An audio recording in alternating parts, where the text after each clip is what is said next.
सत साहिब सतगुरुदेव की जय। बंदी छोड़ कबीर साहिब जी की जय। बंदी छोड़ गरीबदास जी महाराज जी की जय। स्वामी राम देवानंद जी गुरु महाराज जी की जय हो।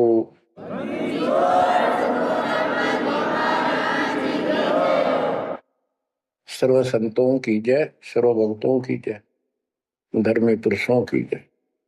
श्री काशी धाम की जय, श्री सुडानी धाम की जय, श्री क्रोथा धाम की जय, श्री बरवाड़ा धाम की जय।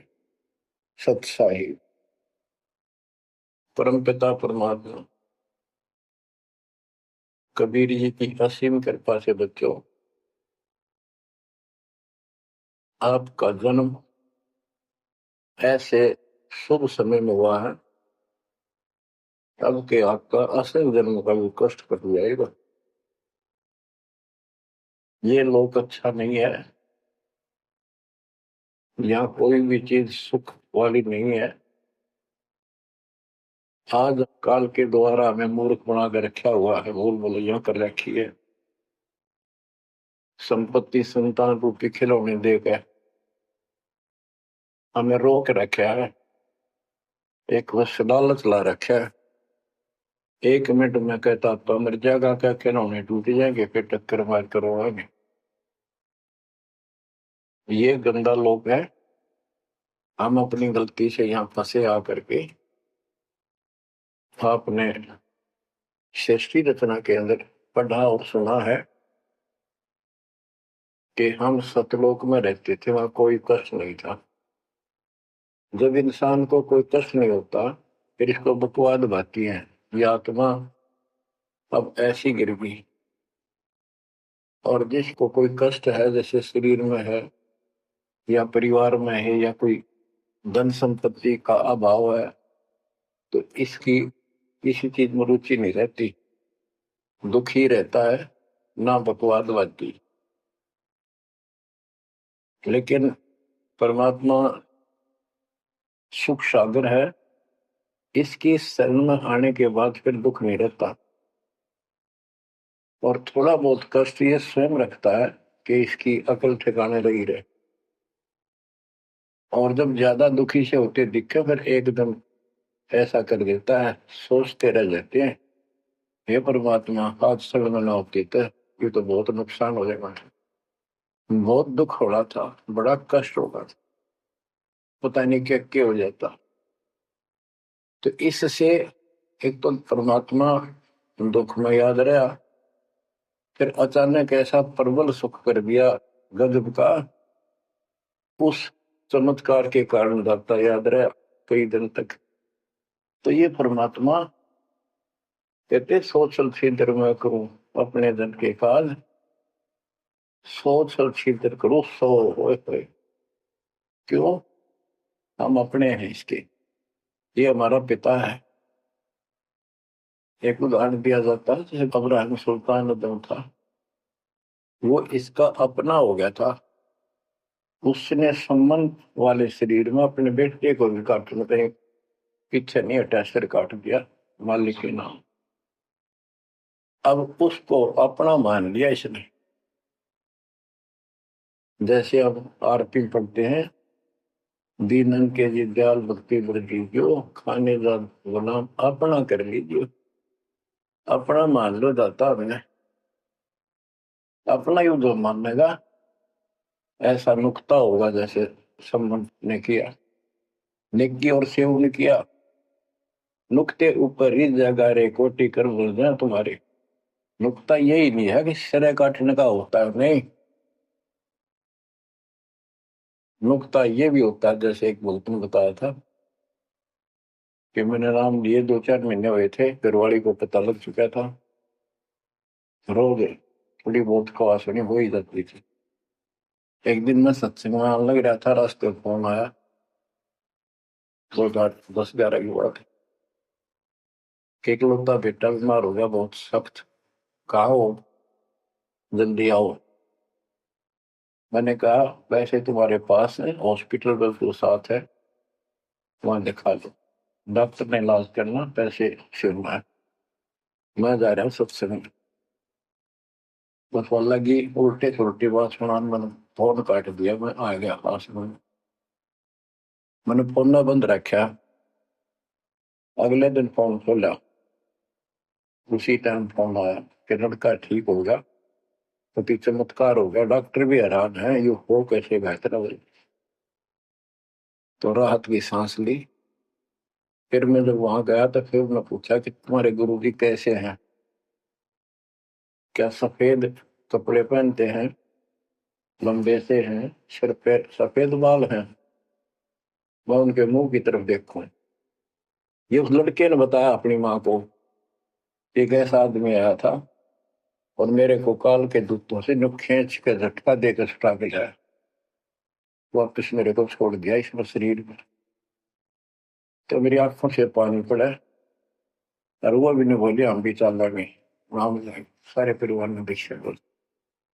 उसके बाद इन्होंने कहा उस लड़के का 4 साल हो गए, बुखार नहीं चढ़ा। बच्चों, इसको कहते हैं नुक्ते ऊपर ही जगह रे कोटी करो जब जा तुम्हारे। कहे कबीर सुनो भी साधो, मैं तो हूँ विश्वास में। तो बच्चों, अपने से मालिक को विश्वास करो। आप गंदे लोग मांगे हो, इतना समर्पण करना पड़ेगा, इतना विश्वास मालिक को करना पड़ेगा। आपने सुना था ना सृष्टि उत्तेजना में कि कबीर साहब ने धर्मदास जी को बताया, धर्मदास ये जग बोराना, कोई न जाने पद निर्वाणा, यही कारण मैं कथा पसारा, जग से कहिए राम न्यारा। कि हे धर्मदास, इस संसार में कोई भी निर्वाण पद, मोक्ष प्राप्त करने वाली विधि पद्धति से कोई भी परिचित नहीं है, किसी को ज्ञान नहीं है। अब धर्मदास पहले तो मानना नहीं करता, लेकिन आंखों देख आए भगवान को, फिर सारी हाँ भरे था। क्या बताते हैं, इसलिए मैंने ये सारा आपको ज्ञान सुनाना पड़ा, सारी कथा सुनानी पड़ी कि कोई भी परमात्मा के मोक्ष मार्ग से और भगवान से परिचित नहीं है, ना किसी के पास मूल ज्ञान है। यही ज्ञान जग जीव सुनावो, सब जीवों का भरम नसाओ, भरम गए जग वेद पुराण, आदि राम का वेद न जाना। के भरम गए जग वेद पुराणा, आदि राम सतपुरुष परम अक्षर ब्रह्म का ज्ञान नहीं हुआ, क्योंकि वेदों में अधूरा ज्ञान है, पुराणों में ऋषियों का अपना अनुभव है, जो उनका अपने सत्र का वो वेद से नहीं मिलता, वो व्यर्थ है। अब क्या बताते हैं, राम राम सब जगत बखाने, आदि राम कोई बिरला जाने। सब राम राम के हल्ला खुदा, लेकिन जो आदि राम है, सदा का भगवान है, सबसे पहले वाला, उसको कोई नहीं जानता। जो मैं कथा तुझे बताने जा रहा हूं, इसको बुद्धिमान तो तुरंत मान लेंगे, ज्ञानी सुने सो हृदय लगाई, मूर्ख सुने तो गम न पाई। मूर्ख सुनेगा, उसको इसका कोई हिसाब नहीं आएगा। अब मैं तुमसे कहूं चिताई, तेरे देवन की उत्पत्ति वाई, कुछ संक्षेप कहूं गौराई, सब संशय तुम्हारे मिट जाई। माँ अष्टंगी पिता निरंजन, ये जमदारुण वंशन अंजन।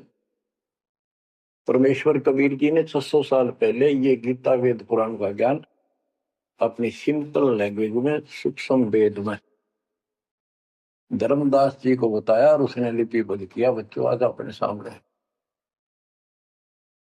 अब वो ठीक का समय आ गया है, क्योंकि आप पढ़े लिखे हो सारे बच्चे, बेटा बेटी, ग्रंथ आपके पास, और ये संसार का इतिहास आपके सामने है, कैसा लोक है, दिन में चैन न रात में चैन, ब्रह्मा विष्णु महेश तक परेशान है। आँख खोल लो बच्चों। फिर क्या बताते हैं, पहले की निरंजन राई, पीछे से माया उपजाई। पहले ज्योत स्वरूपी निरंजन की उत्पत्ति की एक अंडे में, पीछे त्या दुर्गा की उत्पत्ति की। माया रूप देख अति शोभा, देव निरंजन तन मन लोभा। काम देव धर्मराय सताए, देवी को तुरंत भर खाए। पेट से देवी करी पुकारा, हे साहिब मेरा करो उबारा। तेरे सुनिए तब हम वहां आए, अष्टंगी को बंद छुड़वाए। परमात्मा कहते हैं कि काल निरंजन के मन में दोष आया, उस माया के रूप को देखकर आसक्त हुआ, बंदे कर्म के लिए प्रेरित हुआ। वह भी तुलसी बाग की थी, उसने अपनी इज्जत और सुरक्षा के लिए छोटा सूक्ष्म रूप बनाया, उसके खुले मुंह के माध्यम से पेट में चली गई।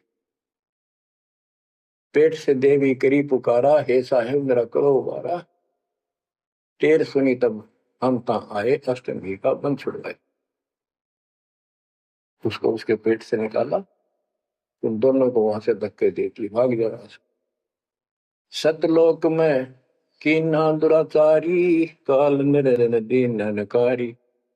माया समेत दिया भगाई, 16 शंख कोस दूरी पर आई। अष्टंगी और काल अब दोई, मंद कर्म से गए डुबोई। के काल और या देवी, क्योंकि इसने सबसे पहले यह बकवाद करी, बेशर्म हुई, खड़ी होगी अपना जान में त्याग। फिर हमने सोची ये एक लाइन ले गया लूट सारी, हम भी खड़े हो। तो स्कूल में बच्चे से अध्यापक प्रश्न करता कि ये प्रश्न का क्या उत्तर है, किसी को याद है, हाथ खड़ा करो। फिर एक खड़ा करा कर, फिर देखो देखी सारे कर ले, तो न्यू होगी हमारे साथ। याद किसी का पावा नहीं, फिर सारे पिट्टे।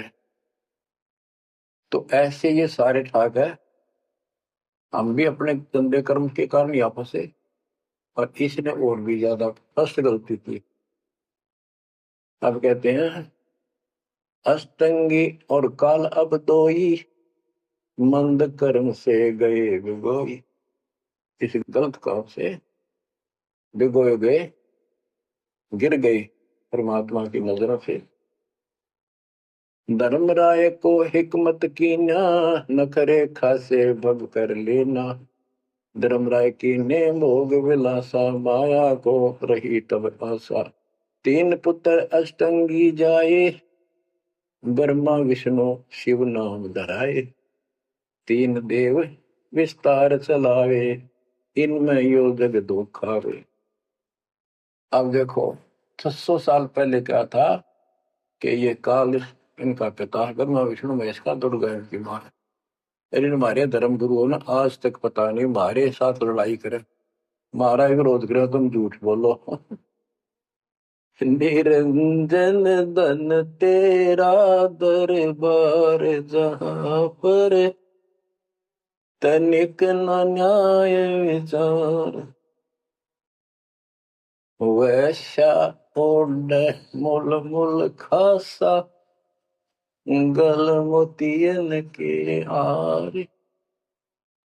पति भरता को मिले न खादी, सूखा नरस आहार। निरंजन धन तेरा दरबार, पाखंडी की पूजा जग में, संत को कहे लवार। अज्ञानी को परम विवेकी, ज्ञानी को मूड गंवार। निरंजन धन तेरा दरबार, जहां पर तनिक न न्याय विचार। कहे कबीर सुनो भाई सब उल्टा व्यवहार।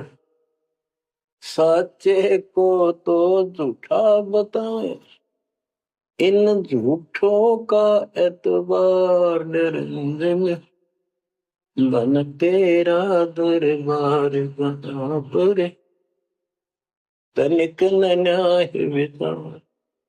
बच्चों, परमात्मा कहते हैं झूठा न सच्चा मान रहे तुम। 600 साल पहले कहा करते, और आज से 20 साल पहले 30 साल पहले तो यही हालत थी, कोई भी मानने वाला नहीं था, दास के साथ कोई सहयोग नहीं कर रहा था। लेकिन मालिक का वचन है, गुरुदेव का आशीर्वाद फला, कहा था तेरे बराबर विश्व में कोई संत नहीं होगा। उस समय ये बात ऐसी लगी थी जैसे अपने बच्चे को सभी सराहा कर। लेकिन साधु बोलने शायद सुबह, साधु का बोलना मिथ्या नहीं जा, आगे वो सत्य होगा। मालिक ने ठीक का समंदर रखा था, और उसमें कहा था कि 5505 जब कलयुग बीत जाए, महापुरुष फरमान जग तारण हो जाए। और काल से कहा था कि जब कलयुग इतना बीत जाएगा, तब हम अपना अंश उठाएं कि 13वां वंश अवदास आया। बच्चों, विश्वास कर लो, कुछ भी हो ये ना देखो। कबीर साहब दानक थे, दुल्हा थे, झोपड़ी में सारी उम्र रहे, सारी सृष्टि के पालन करता, सबके दान पोषण करता, और वहां थे। अब बताओ कौन मान रहा है? Kabir is God. हमारे ना मानने से क्या उनकी कोई निगमा में फर्क पड़ गया? हमारी बुद्धि कमजोर की, ना मानने ना मानो। वहीं से दिखावा करने की जरूरत नहीं थी। समर्थ को 120 वर्ष झोपड़ी में रहे, दुल्हे का काम करते रहे, निर्धन की भूमिका करते रहे, शूद्र जाति में रह गए, इसमें छुआछूत बहुत ज्यादा थी। इसलिए हमारी बुद्धि काम नहीं करी थी कि यो भगवान हो सकता है। हाँ, सिद्धि जरूर है, हमारे सुख बहुत हो रहे, इसलिए चिपक रही थी। जब दाता ने एक लीला की, सब छोड़कर भाग गए, विमुख हो गए, गुरुद्रोही नहीं हुए, शुक्र है। वहीं से 120 वर्ष रहकर परमात्मा मगर शहर से, नगर से, हजारों लोगों के बीच में, तो राजाओं की उपस्थिति में, सेना की उपस्थिति में, भक्तों की, पंडितों की भीड़ लगी थी। एक चादर नीचे बिछाई, एक ऊपर ओढ़ी, और आकाशवाणी के ऊपर जाके देखो उठा के चादर, क्या है इसके अंदर? देखा तो फूल थे 100 जितने, सुगंधित। जब देखा ऊपर में परमात्मा ऊपर जा रहे हैं, तो बच्चों वो उस दिन भी भगवान थे, आज भी है, आगे भी यही है। भगत कहते थे कि हमारे गुरु जी ने ये कर दिया, भगवान है। कहते थे भगवान, लेकिन दिल में जगह नहीं थी। दूसरे जगत के लोग कह देते थे साहब भगवान है, ये तो शूद्र है, अनपढ़ है, वेद ग्रंथ भी ना जानता, वेद के शास्त्रों के बारे में कुछ ज्ञान नहीं इसको, ऐसा ही भगवान है, इसी निर्धनता में क्यों टाइम पास कर रहे हैं? अपना महल एक सेकंड में बना सकता, भगवान तो धन भर दे। अब संसार तो यही बोलेगा। भगत ने उसकी बातों का कभी जाना नहीं चाहिए, क्योंकि उसको ज्ञान होता है। इसी प्रकार आज कोई भी कुछ कहे आपको, इन चीजों को फर्क नहीं पड़ता, अगर समय का इंतजार करो। अभी तो गेम जारी है, हार जीत तो पाछा होगी। आप विश्वास रखो। और ये विश्वास का एक और आपके लिए पॉइंट है, कहां से क्या हो रहा है। हो सकता है ये ज्यादा समय नहीं रहा करे, क्योंकि ये अनहोनी है, कभी भूतो ना भोजती, भयान होगा ऐसा हो ही नहीं सकता। आप समझ लेना, जो हो रहा है परमात्मा की कृपा से हो रहा है, आगे जो होगा उसकी रजा से होगा, और जो होगा तो अच्छा होगा, बहुत ही अच्छा होगा। दास को अपने साथ समझना, विश्वास रखना, और बच्चों सुनो उस मालिक की महिमा। परमात्मा कबीर जी कहा करते, निरंजन बन तेरा दरबार। यहाँ तनिक नहीं, सच्ची बात कहते, न्याय का काम नहीं, कह कबीर सुनो भी साधो, या सब उल्टा गया। इस सच्चे ने तो झूठा बताओ मुझे, कबीर साहब कहते थे, अरे झूठों का एतबार सरेआम कहा करते, पर कौन माने, उनको ज्ञान नहीं था। आज आप तो विद्वान हो, पढ़े लिखे हो, शिक्षित हो, आप तो मानोगे ऐसी गलती पहले वाली फिर ना कर दियो। सारे पावर पॉइंट बता दिया। परमात्मा की कृपा देखो कैसी रजा आपके ऊपर करी है दाता। बच्चों, परमात्मा ने कसर नहीं छोड़ी कोई किसी प्रकार की। और बच्चों विश्वास रखो, दृढ़ रहो मालिक के नाम पर, इसके चरणों से दूर ना हो जाना। दुखी रहे तो इससे ज्यादा कोई सुखी नहीं कर सकता। हम कहाँ रहते थे? सतलोक में। वो सुख सागर है, वहां कोई कष्ट नहीं, कोई दुख नहीं, या कोई सुख नहीं। सपने में भी सुख नहीं बच्चों आपको। आपने उस सुख की झलक देखी नहीं है, चलो देखी नहीं है, जो देख कर आए हैं उनकी बात पर तो विश्वास करना चाहिए। खुद परमात्मा का बतावा, और फिर उन महापुरुषों ने बताया जो भगवान के घर गए थे, परमात्मा उनको साथ लेकर गए थे, फिर उनको वापस छोड़ा इसलिए कि वो यहाँ के गवाह बने।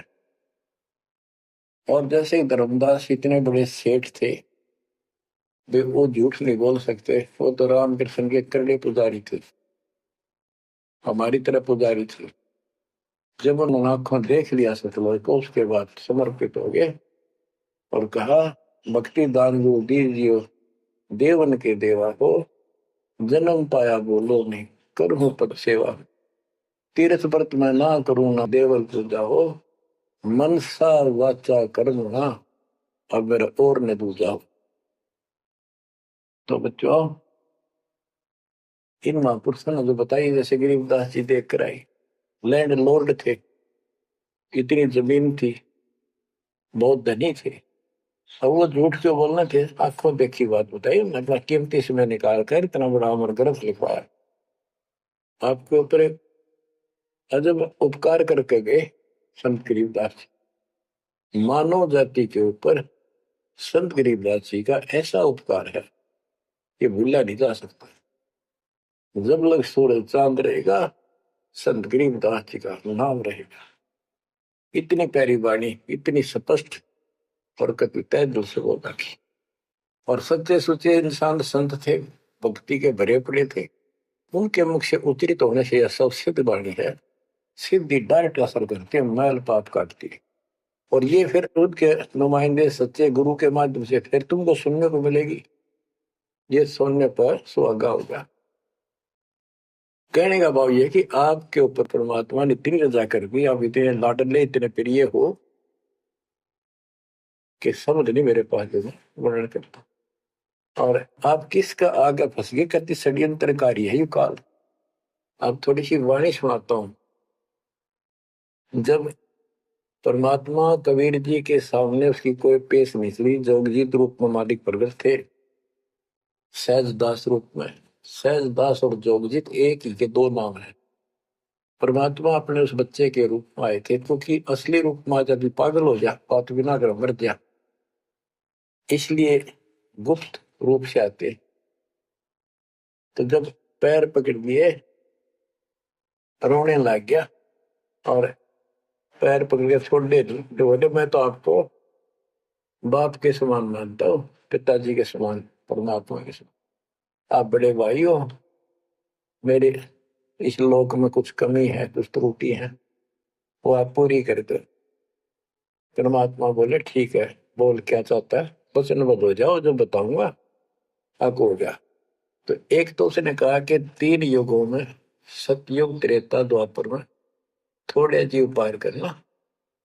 दूसरा, जोर जबरदस्ती करके जीव मेरे लोग से ना ले जाए। तीसरा, आप अपना ज्ञान समझाना, जो आपके ज्ञान को माने वह आपका, और मेरे अज्ञान ज्ञान को माने वह मेरा। कलयुग में पहले मेरे दूत प्रकट होने चाहिए, मेरे मैसेंजर, मेरे ज्ञान का प्रचारक करने वाले। पीछे आपका दूत संदेशदायक आवे। त्रेता में समुद्र पर पुल बनवाना। उस समय मेरा पुत्र विष्णु रामचंद्र रूप में लंका के राजा रावण से युद्ध करेगा, समुद्र रास्ता नहीं देगा। छठा मांगा द्वापर युग में मेरा बेटा कृष्ण वो मरेगा, वो फिर जगन्नाथ नाम से समुद्र के किनारे मेरी आज्ञा से मंदिर बनवाना चाहेगा। उसको समुद्र बाधा करेगा, समुद्र बनने नहीं देगा। तो तब आप वो दया करिए और वो मंदिर बनवाना जगन्नाथ का। और भी अनेकों ऐसे उसने सारे मांग लिए। परमात्मा बोले तथास्तु, ठीक है। अब वाणी सुनाता हूं। धर्म राय अस विनती ठानी, मैं सेवक द्वितीय न जानी। हाथ जोड़ के मीठा बोला ठग, ज्ञानी विनती एक हमारा।